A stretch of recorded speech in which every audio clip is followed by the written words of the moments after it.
hockey. Yeah. My favorite. It's Judd's Hockey Show. And welcome into Judd's Hockey Show. That's right, twice a week now because the regular season right around the corner. The Wild starts October 10th. There's now plenty to talk about, which is fantastic. We are going to start with a very interesting topic. Doesn't affect the Wild this year, but it will starting next July 1st, and that is the contractual status of superstar Kirill Kaprizov, and where Craig Leopold, who talked about his star player on Tuesday, stands with getting Kaprizov signed long-term. But before we do that, I want to talk about my very good friends at Park Tavern, located right here in St. Louis Park, right near Sports Dad. And I want to talk about the special that they are going to have for the Jets-Vikings game on Sunday. That's right, 8:30 kickoff on Sunday, Jets-Vikings. But I'm going to tell you right now, Park Tavern, those folks are going to be in full swing. In fact, breakfast served from 8 to 11 on Sunday, featuring the famous eye-opener breakfast, 2 eggs, your call, choice of potatoes, sausage, or bacon and toast. And absolutely fantastic because it's also served with your choice of juice, milk, coffee, soda. Now it gets more exciting.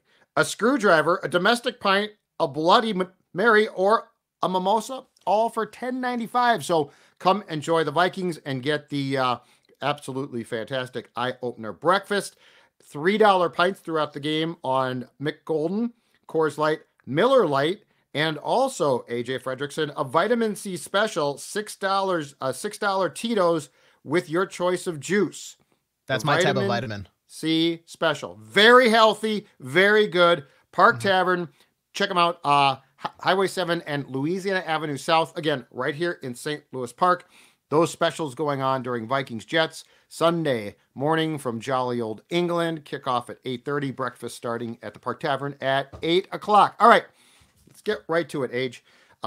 So just to set the scene here, every year before the Wild season starts, Craig Leopold has a few members of the media in his suite to talk about his expectations, his hopes, his fears. His fears aren't wide, but his hopes and his at this time of year before the season started, his basically optimism, which is, he owns the team. He should be. He expects this team is going to come back from the missed playoffs last year. He thinks that this is going to be a playoff team. In his mind, I think injuries, no question about it, derailed that team. In his mind, special teams, penalty kill especially did. And goaltending was, for lack of a better term, wonky, okay? So, and we can debate that. We can debate this. I mean, if they're a playoff team to me, they're a fringe one. I don't know at this point. Like, do I think that they're going to be terrible? No. Do I think there's a team that they are going to knock out? Let's take it from that end. Of the 8 teams that made the playoffs, who's going to come out so that they can go win, and who else could be improved to replace them, right? Like, there's a lot of things here. But Craig at this time of year is always like that. I'm not surprised. And I guess I wouldn't want him to say, yeah, you know what? We're probably going to miss the playoffs. But let's get to Kirill Kaprizov, because this is the one that's intriguing. And the start of this conversation about Kirill was this. Next July 1st, the massive salary cap hits of Zach Parise and Ryan Suter are off your books. They're still going to have like $1.5 million or something left for a while. But I mean, the last couple of years, that figure that has been weighing you down is $14.7 million combined. That's just lost. And it's going to drop to $1 2/3 million for the next 4 years after that. So, I mean, chump change compared to what it's been, Judd. Yes. Bill Guerin is not going to have a problem recruiting and signing guys to market value contracts with that. Now, Craig said, when asked about this, that, quote, next July 1st is going to be like Christmas. He said, he said, I'm not going to tell you, obviously, but we've identified guys. We already know who we want to pursue. I'm guessing Brock Besser, the Burnsville native who's going to be, unless he signs during the course of the season with the Canucks, going to hit free agency. I think Brock grew up a Wild fan. I know that he certainly is close to his family. We've seen his story. His dad unfortunately passed away a couple of years back, but nonetheless, the Wild has identified players that they want to pursue, which is absolutely fantastic. That being said, the old killjoy, sports dad, the old buzzkill, the old yeah but guy chimed in with this. Where does Kirill Kaprizov fit in to these plans, though? Because before you go spending all of your money elsewhere, on July 1st, entering what will be the last season of his current contract, Kirill Kaprizov can be extended. And to me, we could talk all we want about Besser and the market, and yeah, it's going to be fun to see the Wild for the first time in a few years actually be able to be a player for legitimate free agents. But that being said, AJ, Kirill Kaprizov is a superstar. Kirill Kaprizov is yours. And in my opinion, to build what you want to build, Kirill Kaprizov has to be here. Here's what Craig said, and then I want your reaction to this, okay? All right. So July 1st, so Kirill Kaprizov, the Wild can't approach him right now and sign him. He is under contract for 2 more years after, or including this year, but he cannot be signed. But here is what Craig said. Quote, he wants to win, so we have to prove to not only him, but to other unrestricted free agents that we also want to win. And we're used to it. And this is the state of hockey, and we're going to get back to the winning ways. We're going to get a perennial playoff team, but it does start with Kirill. He's going to be the focus of what we're going to do. We plan to re-sign him. I will tell you, nobody will offer more money than us or longer, i.e. term, which is true because he would be returning to the Wild. He can sign for 8 years here. He goes to the Rangers or Kings. The maximum that they can offer in terms of the term of the contract is 7 years. Back to the quote. So all we have to do is prove to him that we want to win. Here's where I sense a sticky wicket. I don't know how good this team is going to be. So what is your take on, and look, the fact that they will pay him a ton is going to be necessary. What is your take, though? Because I don't think that you can assure that this team is going to be necessarily good. Let's start with the good from the quote. And the good is that he's saying they're going to outbid in both figure amount and length. The length I want to just toss out the window because, like you said, like other teams legitimately cannot offer a longer term. And why would you not want to try to extend the best player in franchise history, the most talented player in franchise history, to the longest amount possible? That's a non-talker, I think. Money-wise, we've seen what this guy can do with a team that is so handicapped by dead cap already that when they have only 1.6 million, like kind of that they can work with, I think they can add a little bit more of a supporting cast if guys stay healthy. His point production, I think, will match that of the rest of the top guys in the league. It's weird to me. I've seen talker points of like, my prediction for the NHL season is Kirill Kaprizov transcends into that NHL star levels. Like, he's been there already. He is that type of guy already. And I think when he does have a certain, amount of talent around him, it'll be no doubt because he's going to continue to, he's already been doing it in a sense like a one-man army, but now it'll be, he has a supporting cast around him. The bad part, and I think I nitpicked this the other day, and this could be me taking, looking into it more than I think I am. We have to prove that we are a perennial playoff team. I hate that. I don't want to be a perennial playoff team. I want to be a Stanley Cup contender, Judd. The goal should not be to make the playoffs. And for the owner of the team to get butts in the seats for a first round matchup with all that excitement, that's one thing. But we have seen this team have that streak of making the playoffs year after year.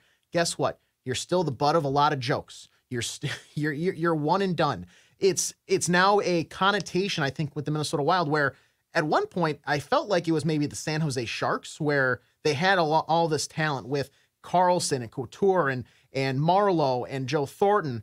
But they would get into the playoffs and it's like, well, all right, they're out. Or maybe they get to the second round. They would never be able to get over that hump. The Wild now, I think that narrative has maybe shifted to them where if they get in the playoffs, you, me, Jesse, I think a lot of the fan base feels it. If they get in this year, next year, they're probably not going to make some sort of a deep, meaningful run where, you know, you really believe that this team has the depth, the grittiness, the toughness, the overall mentality to win a Stanley Cup. I don't want to be a playoff team, Craig Leopold. But I want to be a cup contender. But on the Kirill front, what I'm saying is they might not even make it. Like yeah, from the fan perspective, I agree. But if you think that you have to prove to Kirill that this team is going to be good and make the playoffs, and that's the key thing, you know, you can't assure that. There's no way. This team, in my opinion, is not going into the season as a favorite in the Western Conference to even make the 8-team field, much less make a run. Yeah, and that's the thing with it too, is like this season, let's say you go back to being that perennial playoff team you want to be, you're not going to, that doesn't, I think, move the needle too much for Kirill. At least the way that I'm thinking about it was, maybe, sure, you get in the playoffs, but he's going to say, okay, there's clearly a gap between us and the rest of the playoff teams because we're going to get in and get stomped. Right. That doesn't tell him that you can win and you're used to winning. I think that is, and this is kind of what we've talked about on the past couple of weeks of shows, you have to show him that this pipeline that has been, you know, talked about and praised and that you've been cultivating through Judd Brackett in the draft and all these trades to acquire picks and maybe hold on to your talent on, in-house. That is the future of the team. And that is how you're going to be a team that can win and support him and prop him up to succeed because he wants to win now. If he wants to win, you have to show him that you have the foundation of that in-house. I can't show you a blueprint and be like, yeah, we're going to get there at some point. You have a year. And I don't think that you can, just hope that this season somehow miraculously things come together and it says, hey, we have guys locked up. And the thing is, when you look at like what they have committed money-wise in the year that he would have that contract hypothetically start, it's $25.8 million committed to forwards, $26.4 million committed to defensemen. Right now, $0 committed to goalies. But you're going to have to also extend a guy like Marco Rossi, if he's still with the team. Marcus Johansson will be gone at that point. Merit Husnudinov, his RFA, he's going to be an RFA. His deal will be up. Jacob Lauko is an RFA after this season. Reese Johnson is on the roster, and you're paying him a little under $1 million. Down. Exactly. Declan Chisholm's going to need a new deal. You're going to have some other deals like that you need to take care of, essentially. And they say they've identified these other guys. For Kirill's sake, he's going to want to say, I want to see exactly what you're bringing in. But it's that game of chicken where they're going to have money to spend, but they also want to spend it on him. It's going to be a club. I just don't think that you can put your eggs in the basket of we'll show you we're good, and so on July 1st you sign. Like, I would hope that there has been a plan shared here. I would hope that, like, if they have identified, let's say, one priority guy that Kirill knows, like, if your selling point is we'll show you that's flimsy. And look, I mean, this is what Craig told us. So it might not necessarily, there might be a whole different behind the scenes plan here. I just worry that, look, Russian players have tendencies as far as they like Florida, they like Manhattan. And so if you're just like, you know what, we're going to win. And if we don't win, well, we'll hope you re-sign. That makes me nervous. Now, again, there might be a totally different plan. Kirill Kaprizov might know exactly who they're going to pursue. There might be a lot of things, but I hope it goes beyond all our eggs are in the basket of 2024-25. And if that don't work, we could have problems. Because here's the thing. If they get to July 1st and he's like, I don't know. And then you get to August and he's like, I might play this thing out.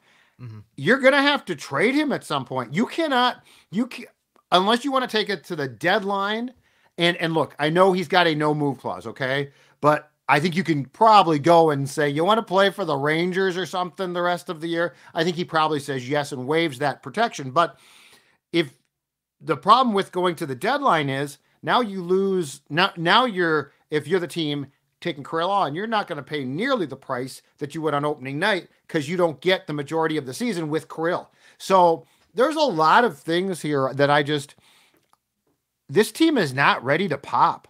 Like, there's a lot of things about this team that just aren't. And I know that Craig's an optimist, and I appreciate that. But I got to admit, that strategy makes me nervous. And the other thing with Kirill is we don't know him at all. Like, we don't know what his tendencies are as far as where he'd like to live. Like, we think he likes it here. He's certainly amenable to things. Seems like a nice enough kid, but that doesn't mean crap. This guy is going to make, and I don't think the extra year of term at the end of the day, to your point, largely is going to matter. Someone's going to write him a check that's massive. The Wild might write a more massive check based on term, but I don't think that if the Rangers, like if he wants to go play for the Panthers, if they have the room, the Rangers, if they have the room, the Kings, if they have the room, and there's like, okay, 7 years and this much. I don't think he's going to say, oh, no, Minnesota can offer me more. Now, maybe I'm wrong. I have no idea, but I'm not haughty enough to believe that I know what's in his brain. And so there's just a lot of factors here because, as a guy that lived through the Gabrick thing, you cannot, and this guy's better than Gabrick, but you cannot repeat. If Kirill Kaprizov for any reason walks, it will set you back like you would not believe. And this is, again, in my opinion, including Gabrick, the first superstar player that this team has ever had since it played its first game in October of 2000.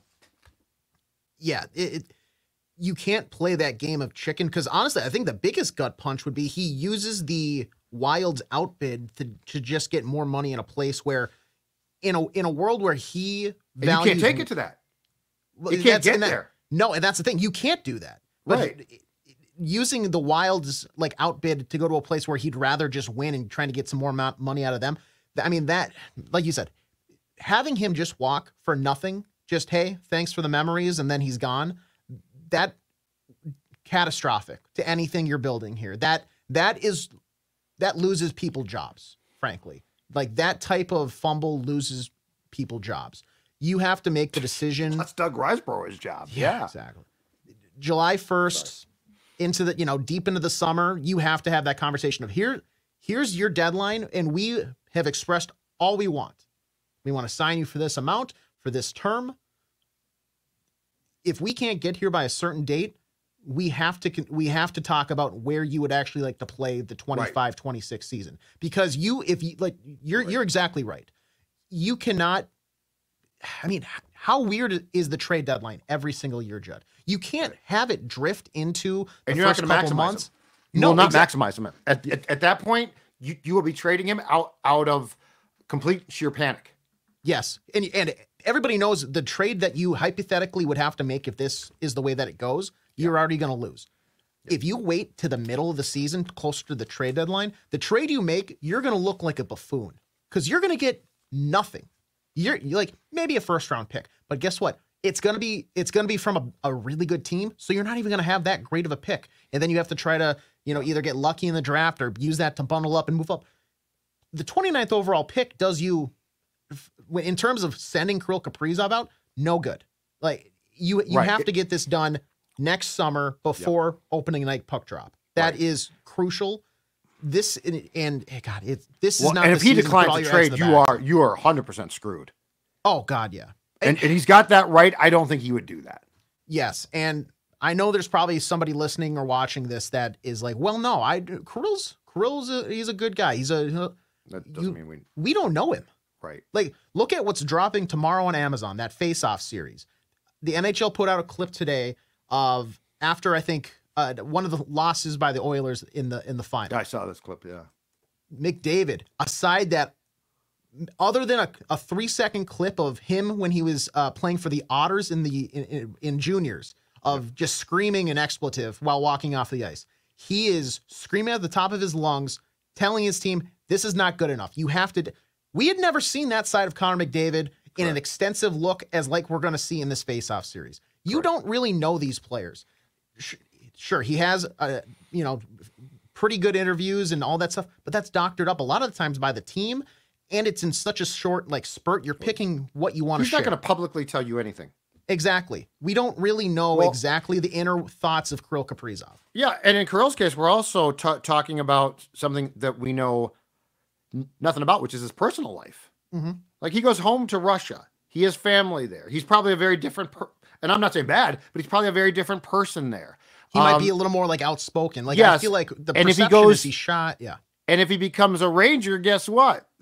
There's a very nice Russian community in Manhattan. Like, there are factors here that we cannot predict. And I'm just saying that it's not time to panic, and it might be fine, but you also shouldn't assume, as you just said, I think Kirill loves it here, he stays here.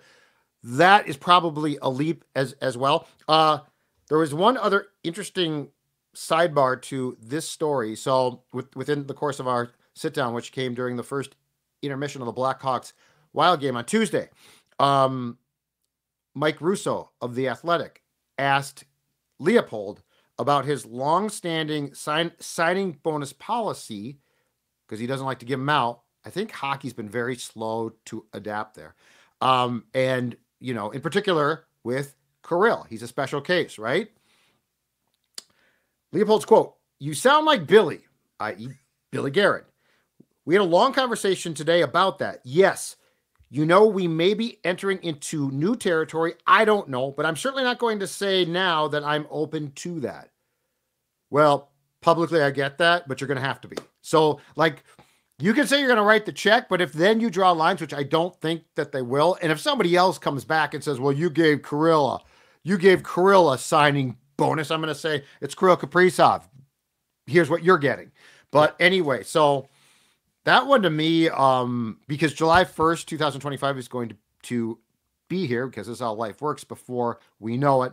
That one to me is intriguing. Let's move on. All right. I got another one for you from our conversation with Wild owner Craig Leopold. I asked him, I said, what is your patience like? Because he was all, he said, we're going to make the playoffs and we're going to be better. I said, what's your patience like? And subsequently, if you don't do what you expect, what's the pressure on general manager Bill Guerin? Because it's one thing to have high expectations. It's another to have no pressure, which really means your expectations are hopeful, but I don't know that they're the same thing. His quote, "There is no pressure on Bill. He and I are totally connected with this. We didn't make the playoffs last year, and we can all look back at why it didn't happen. But as we say in the business, bleep happens." Yes, he used that word. I appreciated that. "Hopefully it doesn't happen 2 years in a row. We're going to work hard, and our plan is to make the playoffs. So there is no what if we don't. We're going to make it." All right. So he's basically saying, I'm not even going to think about that. Okay. But then he's also saying there's no pressure on Bill. I don't know. And I think there's some things that you can't say. I think there's some things going in when you own or run a team. I think there are some things that you can't say. Absolutely. I don't think putting pressure on the GM is absurd. And I'm not saying that playoffs are bust, Bill's gone, but I expected something like there's pressure every year on Billy or something like that. I was a little bit surprised that he basically removed the pressure for now. And look, we all like Bill. Comes on the show. Yes. He's great to talk to. Old school guy. Mm-hmm. If you don't like F-bombs, you don't like him. I happen to like F-bombs. Billy's great. But that's not the point here. The point is, if there's not pressure, then what are your expectations? Because your expectations can't be, well, we don't even think about that, because that's not how this works. You got to think about it. You missed it last year. And by the way, your business is affected by, if the XL Energy Center doesn't have playoff dates in April, guess who loses a ton of money? His name's Craig Leopold. If they do have games, guess who makes a ton with each game? Craig Leopold. Mm-hmm. So I was a little bit surprised, because the other thing is, to tie this back to Kaprizov, I would think there has to be pressure, Because if you miss the playoffs now and your whole platform to Kaprizov was look at how good we can be, now he's like, well, that's 2 years in a row. And you sort of promised me it was going to be improved, and it wasn't. So I don't know that I like the attitude that there's no pressure on Bill. If there's a sell to Kirill that, hey, you'll want to stay here because you are going to see it's going to be great. And then the end game, and for those of you who are checking us out on just the podcast right now, I'm crossing my fingers. If the end game is, I think we can do it. I think we can. I think I can. I think I can. Your thoughts? I don't believe that like when he says there's really no pressure on Bill, I think they both realize the pull, the amount of weight there is on the decision and the chance of re-signing and extending Kirill Kaprizov. I think that it's undeniable. You can't just say, oh, that's fine. If it happens, it happens. If not, well, that's all right. It's all perfect roses and daisies here in Minnesota Wildland. Right. I think when he says that there's no pressure, though, I don't mind him saying that because let's say you do put pressure on the general manager. That says your job is at stake and you need to prove to me why you're going to be keeping that. Bill Guerin, if he's in my job is on the line, I have to show all this stuff. That means maybe we're in a win now situation. Maybe I have to make these desperation moves and I have to trade young guys who, you and me are thrilled to see maybe come up in the coming years. Great point. That's a good point. All of a sudden now we got to trade those guys out to get a 36-year-old impact player for the next 2 months. I don't want that because if Bill Guerin loses his job, he does not care how the Wild look in 2028. You're right. I do. You do. A lot of people listening and watching do. Right. He's not going to care. The next GM would, but Bill Guerin. Yes, the next GM. But Bill Guerin, he's like, well, I did my best to keep my job. Saying there's no pressure says we're in this for the long haul, which means you should care about these draft picks. You should care about these prospects. I agree with you completely, and that's a fantastic point. But here's my comeback. Okay. Then, have you really told Kirill that you're going to make That's my. It feels like a contradictory statement. Like in a vacuum, both statements are fine. Yeah. I might disagree with one of them. I might not. Doesn't really matter. But if you've told Kirill, it's going to be better. It's going to be better. We're going to make the playoffs. We had a lot of bad luck, but with basically the same core, which by the way they're tied into because of the buyouts of Parise and Suter. So now you've told Kirill one thing. But to your point, is there pressure on Bill you're not talking about, or is there none? Because I'm all with you. Keep the kids, build, but that's not necessarily a playoff team. Playoffs. So I'm sort of confused here. You have, it's two different directions that like on one side, I'm hearing, this is the important season. We have to make the playoffs. We have to show that we can win and we're good right now. Whereas on the other side, it's like, well, we're in this for the long haul. We're building something special here and we're going to get there eventually. And that window isn't quite open yet, but we want to make it open once we get all this money back and we can sign a couple guys next offseason because it's going to be a shopping spree. It's going to be awesome. It's fireworks all around. My mind's in a pretzel here. I don't really know. What I'm saying. I don't really know what to believe because how do you deconstruct those statements? At the same time, they're saying everything right, but also while saying that everything is also wrong. So I don't really know which. It feels like lip service. Like it feels like we're kind of saying what we know you want to hear, but then we're having conversations like this. But what have they told Kirill? That's my question. Like have they told him? Like they're convinced they're just going to show him. Okay, I think that's dangerous. Like if they really are now, if everything is a fib, which again, sports lying is fine. Yeah. I'm not even criticizing you. Everybody sports lies. Who works in sports? Okay, so this is not a criticism, but. Are they really just hoping we're going to show? In fact, forget told. Are they really hoping that Kirill's going to see that this is a good team? Like if I could understand we're a developing team and we got some really nice parts and we're going to have more next July 1st. But it feels like there's also this team had some bad luck last year, but without the bad luck, do they make the playoffs? Maybe. Yeah. Yeah. But maybe. But are they like, did they get derailed from what was going to be a great year? I think that's absolutely not. So at the end of the day, I want to know how this is going to shake out because if they are just like, well, we got some young players and they do have some good players. I'm not saying that they're not good, including Kirill Kaprizov, But you look at the Western Conference here, and it's tough. I mean, the top of the Western Conference is damn good, and the bottom, a team like the Utah HC is going to be improved. Like, I think you're going to have some battles down at 8. Yes, absolutely. Like, so that I'm sort of wild exasperated card, about what the hell is going on here. Yeah, I would pay an unbelievable amount of money to sit in whatever meeting room and hear the conversations of like the sales pitch that they're going to give Kirill Kaprizov, because it just really kind of blows my mind. And maybe it's like to what level you say you want to make the playoffs. I think everybody, you want to start there, because maybe they realize, hey, this is not a Stanley Cup team, and that's the way that we can maybe attract a certain free agent in, is showing, hey, we are a playoff team. And Craig Leopold, obviously he's going to want the money from that playoff series, maybe too, if they for some reason have a miracle happen.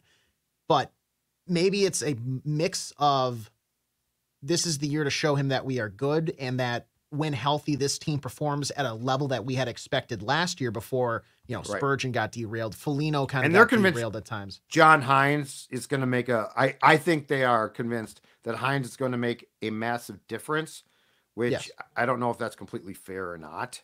Mm-hmm. Like, they were terrible with Dean. They got Dean fired, but then you always get spurts then. Like, replacing a coach in this sport, it's like a rocket boost ordinarily, right? So they got that rocket boost. Now, are they going to get that from day one now that Hines is the guy? I don't, Again, a lot of this seems tied up in hope. Yeah. And it's the hope that kills you. And I'm not so sure that Billy buys into hope himself. No. Like, I think privately... He does not strike me as that. No, and I think privately... I mean, he's not going to come out and say... I mean, he's always going to say, I expect to win. And part of that is he wants to hold his players accountable. I agree with that. But anyway, let's close the show with some line combinations. All right. Because you love these. I do. And you're going to love this one. So, again, Russo from The Athletic tweeted these yesterday, okay? So these were the practice line combinations. But after they spanked the Blackhawks bad on Tuesday, practiced it on Wednesday afternoon. All right. This line was switched to later in the game on Tuesday and remained in practice. You're going to be very happy. Kaprizov and Zuccarello on the wings, Marco Rossi in between. There we go. Fantastic. Second line, Marcus Johansson and Boldy, who's back now, on the wings. Liam Ogren cycling in. Pretty clear he's going to start this. He's going to be one of the last cuts and start this season in Des Moines. Joel Eriksson at center. Okay. Third line. I think you're going to like how these top 9 shake out. Third line, Marcus Foligno and Yakov Trenin on the wings. Ryan Hartman at center. Yes. Doesn't this seem to make so much more sense? This sounds like a hockey team. Well, yeah. Well, and Hartman with that line, like with that grit. Yes. And they'll score some goals. Like, that's the third line. And that's a line that you're going to throw out there against like another team's top or secondary line. And they're going to feel the crunch. Like, that is a line that's throwing their body around. That's going to make it so you're defending your home ice. Like, that's a third line that I want to see for the Minnesota Wild. That line has the ability to make lives miserable. Absolutely. And I love that. So the fourth line, I actually don't mind now. Mm-hmm. And in fact, they played together on Tuesday and looked good. And this, the Hartman line now sounds like a third line. The fourth line, same thing, because we're talking sandpaper. Mm-hmm. We're talking sandpaper. Lauko and Goudreau on the wings. Hustadinov at center. Now, Hustadinov might ascend eventually. I'd like your thoughts on this. I'm okay with this. I mean, Hustadinov, you'd like to not be on the fourth line, but I actually am very okay with just the switch of the first and third line centers. I think John Hines has this about as right as you possibly can. Yeah, if I was the head coach of the Minnesota Wild, this is how I would slot it up probably for opening night. Ogren being in that rotation with a Matt Boldy who is like maybe not fully 100% back yet. That tells me that they realize, if we have this guy up here, he's a top 6 guy. He's fitting in on that second line. He's going to get cut and go down to Iowa to start the year. Does it kind of stink? Yeah, but at the same time, from what we have been told, both by Guerin, both by Hines, Johansson's going to have that opportunity to regain that form that we've seen, that we kind of know is maybe as frustrating as he was last season. They think he's earned the right to do so. Because, I mean, Judd, we know what he can look like. And when he does play to his level, honestly, he's kind of a pleasure to watch. But the problem is that when we don't see like that 15 games from that. Exactly. When we don't see that 15 games, when we don't see those 15 games, it's a hassle. I'm guessing too, Age, that there is an issue potentially, and I know he doesn't make much, but I'm guessing that there might be a cap issue if you scratch Johansson and have Ogren up here, because I mean they basically said that keeping Wallstedt as the third guy creates cap problem. Like they are still snug against that sucker. Absolutely. So, but yes, at the end of the day, ideal world, I would love to give Ogren the shot top 6 with Eriksson, Ek, and Boldy, but what you just said probably qualifies far more as how they think about it. Yeah, my thing there is eventually at a certain point, if you don't have 3 goalies and you have a little wiggle room, there has to be. It seemed like last year there was the leash for Marcus Johansson was almost non-existent. Yeah, I agree. I need to see that there's a leash so that you can. Because you can't just let him get out there automatically on the second line every single night, 82 games. But top line, swapping Rossi and Hartman, I think that's the correct move. I really do like Ryan Hartman's game. As much as I say that he shouldn't be on that top line. Oh, God, don't get it twisted. If he's really playing well. I really love his style of, like, that is the core, I think, of really what any hockey team needs is a guy like him. Yes. The problem is that he performs better and has a better impact for a guy that will be now on that third line that has a role of, like you're said, going out there and making somebody's life miserable. Like you don't need to go out there and try to produce. If you do, I'm thrilled. But for the most part, you're shutting down, you're throwing the body, maybe you generate a chance or two, and then you get off the ice. Well, and he's great. He's great at that style of hockey, that brand of hockey. Yes. And to further your point too, I don't like Hartman with Kaprizov and Mats, but they have had, a couple of years ago, success. What offends me is Rossi with Foligno and Trennan. Yeah, and that's the bigger. I don't want Marco Rossi playing, first of all, third line. And I really, and look, no offense to the big guys on the wings there, but I want a sandpaper guy with them. Mm-hmm. I mean, Marco Rossi is a top 6 center, which, by the way, are hard to find. And he's got, or can have, as the kids say, mad skills. So you got the mad skills there. What is he doing with 2 big guys that are going to muck things up in a productive way? Yeah. So, like, to me, these lines make more sense, way more sense. Definitely. And that fourth line, Freddie Gaudreau, he tries really hard. Like, I don't mind him on the wing too. No, I don't mind him there either. Like, is he going to be my favorite player for the Wild this year? Absolutely not. But I know when he's out there, he's giving it his all.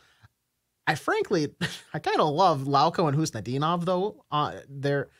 Lauko has looked terrific in the preseason and practice stuff that I've seen. I've been really impressed by him and Merritt.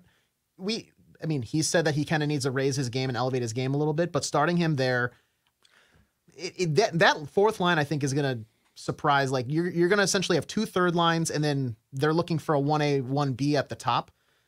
I don't think you're going to necessarily get that with something like Johansson if he continues to play right now. But this is the forward lines that I would slot in if I was the head coach. And it didn't take a lot. This is great. Yeah. Took a couple of tweaks here, right? Yeah.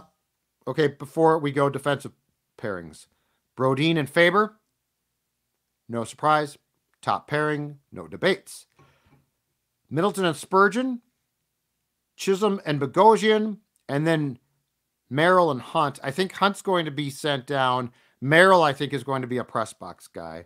Yeah. So one important note off of the game on Tuesday, Jared Spurgeon played in his first game of training camp, his first game in months, since he had, 2 surgeries at the end of last season to address different issues. He scored a goal. He looked fantastic. That was he scored great. 2? Oh, he did. I saw. I think he scored 2. Hold on a second. I got the score sheet right here. He looks solid. Ready Granted, for the Substack. It's the Blackhawks. It's preseason. He looked good. good. Take it with a grain of salt, but I'm almost positive he had 2. You're probably right. I thought I had the score sheet. I thought I kept. Anyways. Oh, wait, hold on a second here. No, okay, all right, we're holding on. Bear with me. I got a roster from the game. I got the game notes. I got the stats pack. Don't have it. All right, let's just say score 2. He looked fantastic. He looked fantastic, and that's important because, look, at his size and the fact that I think it was, hip and back surgery, if I'm not mistaken, those are big deals. So it was great to see him play. It was great to see him look that good. 2 goals on 5 shots, Jared Spurgeon. Okay, 5 shots, too. Okay, that's fantastic. I mean, it's an exhibition game, but it's his first game in months. Look that good. He looks smooth. Like I expected there to be. I like this defense. I like this blue line. I will give you that. Yeah, the top 4. I mean, when Dumba was here and everything like that, like you kind of like maybe the top 3 guys, and then you have that weak link because it's like, well, he's decent offensively, and then blah blah blah. Dumba before he got hurt, I was falling in love with. Yeah, I mean, I'll never forget that. 20 20 games of that whatever season where he was like the top scoring defender in the league. Like, streets don't forget that. But the defensive core I actually genuinely like. Like Brock Faber, Brodin, that is a great pairing. Jacob Middleton, Jared Spurgeon. Spurgeon, if he comes back and doesn't really miss a beat, I expect there to be maybe some regression just because of the injury and his age. But Middleton, when playing with Spurgeon, the underlying numbers are much higher than if he's like paired with a Brock Faber. If he has to play Jared with lifted him up. You're not wrong. Middleton is going to look that top 4. It's great. Like it's not like a world beater team by any means, but it is a very good first 2 pairings on and the 5 and 6 work, right? Yeah, exactly. Yeah. So I think the blue line. I like the lines. I like the blue line, and then the questions are goaltending. The goalie. Yeah. But Gustafsson, I think to put big expectations on Flower is not, he's going to play, but I think he turns 40 in November.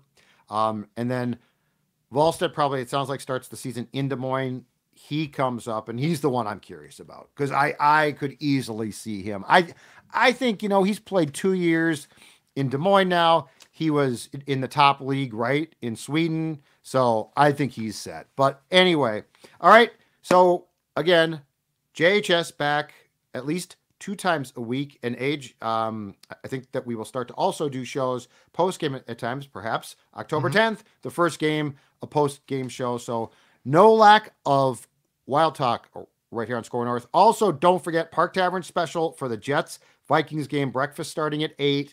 And Jets-Vikings kickoff at 8:30. Park Tavern at the corner of Highway 7, Louisiana Avenue South. Check them out. Enjoy their great food. Enjoy the great company of fellow Vikings fans. He's AJ. I'm Judd. We'll talk to you soon on Judd's Hockey Show.